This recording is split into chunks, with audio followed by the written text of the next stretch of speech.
Today's topic is about AMP GMP or purine nitrogenous base degradation. So this degradation is mostly occurring inside the liver.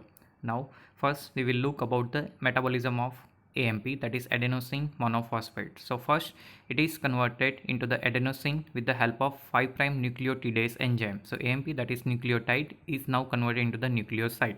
Here one phosphate molecule is removed. Further, adenosine is converted into the inosine with the help of adenosine deaminase enzyme. So here ammonia molecule is removed, NH3 is removed. Now this inosine is further converted into the hypoxanthine. It is written keto form because over the 6 carbon ring of purine containing keto group, that is C double bond O. Here enzyme, that is nucleosidase. So 5' nucleotidase, adenosine deaminase, that is also sometimes called as the ADA, and nucleosidase enzyme. Further, this hypoxanthine will be converted into the xanthine. It is also a keto form. Here hydroxyl group added over the second carbon of purine ring. Further, this xanthine is converted into the uric acid. Here hydroxyl group over the second carbon of the purine ring. So it is making more water soluble form of the hypoxanthine. For this hypoxanthine to the xanthine and xanthine to the uric acid formation, xanthine oxidase enzyme is needed. In detail of xanthine oxidase we will look later on. At present, this is the most important or very common pathway for the degradation of adenosine monophosphate AMP. Another pathway, that is AMP, is undergo the deaminase reaction. So ammonium ion molecule is removed. So this AMP is converted into the inosine monophosphate. Further, this inosine monophosphate will be converted into the inosine by removal of this particular molecule, that is phosphate. So phosphomonoesterase enzyme is needed for conversion of this inosine monophosphate to the inosine. So same reaction is occurring, that first phosphate molecule is removed and ammonia in a normal routine pathway, but in this another alternative pathway, first ammonium ion is removed and then phosphate molecule is removed. So AMP to the IMP, IMP to the inosine. Further reaction is same with the help of xanthine oxidase enzyme. So in detail of this xanthine oxidase, it is one of the metallofluoroprotein. It is containing electron transfer proteins. It is also containing molybdenum, FAD, so it is containing vitamin B2, then iron molecule is present. Now the basic transfer electron from the oxygen, and lastly it is taken up by this oxygen molecule and converted into the H2O2. This H2O2 is highly toxic, and this H2O2 is further catabolized inside our body with the help of catalase. So it is converted into the water and oxygen molecule. But here when this electron first go from oxygen to the molybdenum, FAD, and finally making hydrogen peroxide molecule. So that is how AMP is degraded inside our body.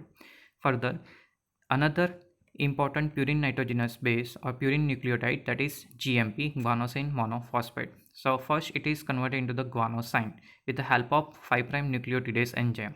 So first phosphate molecule is removed, so GMP is converted into the guanosine. This guanosine, that is nucleoside, further metabolized with the help of nucleosidase enzyme and converted into the guanine molecule. Now this guanine further undergo the deaminase reaction with the help of enzyme guanase. So ammonium ion molecule is removed. So this guanine is converted into the xanthine, that is also a keto form. So here you can see that keto group is present over the 6 carbon of purine ring. Further, this xanthine is undergo the same reaction with the help of xanthine oxidase and making uric acid molecule. So here also that xanthine oxidase, oxygen transferring electron, and finally making that H2O2 hydrogen peroxide molecule. So that is the main pathway for this metabolism of this guanosine monophosphate. Further, alternative pathway, this guanosine is directly undergo the deaminase reaction with the help of same enzyme guanase and making xanthosine. This xanthosine is making xanthine molecule. Here PNP enzyme is utilized, that is purine nucleoside phosphorylase enzyme. PNP, purine nucleoside phosphorylase enzyme is there, which is adding phosphate molecule, and finally ribose 1 phosphate molecule is removed. So that is alternative pathway, that is GMP to guanosine, xanthosine, and xanthine molecule. The routinely guanine is converted into the xanthine and uric acid. So these two are the main degradation pathway for this AMP and GMP. Now further in detail, nucleic acid content is more particularly in non-vegetarian diet. So the end product of all these purine nitrogenous base, that is the uric acid. Uric acid is sparingly soluble in water, so if its level is high, then it will make uric acid crystal, that is urate crystal. So mostly human and particularly in mammals, all they are called as a ureotelic, because predominantly protein is excreted in the form of urea, not in the form of uric acid. In our body, only this nitrogenous base is excreted in the form of uric acid. Further, you have to remember some interesting point, that is birds, amphibian and reptiles, they are considered uricotelic. So what are these? Purine and protein all is excreted in the form of uric acid. Lower primate further metabolize this uric acid with the help of uricase enzyme and making allantoin, which is more water soluble form of this uric acid. Now, uric acid excretion, for that you have to remember, in blood, in the man, that is 3 to 7 milligram per deciliter uric acid level considered as a normal, while for the woman, that is 2 to 5 milligram per deciliter. Same in the urine, you have to remember higher concentration, that is 500 to 700 milligram per day is noticed. So you have to remember this normal value of uric acid in blood and urine. Sometimes this uric acid is further catabolized into the allantoin, allantoic acid, finally into the urea and ammonia. So that is how this uric acid can be further metabolized with the help of some enzymatic reaction.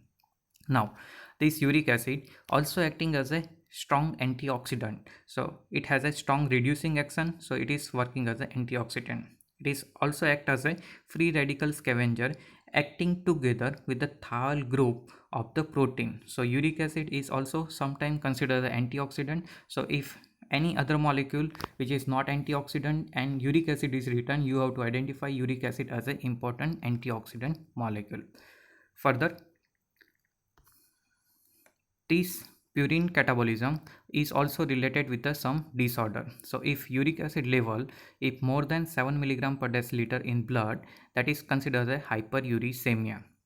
Same way, if low level of uric acid is found, that is called a hypouricemia. There are two disorders in each, hyper and hypo. You have to remember that name. Hyperuricemia is predominantly seen in a gout and Lesch-Nyhan syndrome, while hypouricemia that is seen in ADA, that is adenosine deaminase enzyme deficiency, as well as xanthine oxidase deficiency. So final uric acid is not produced and hypouricemia is developed. So in detail of this disorder we will look in the next video. So that's all about today's lecture.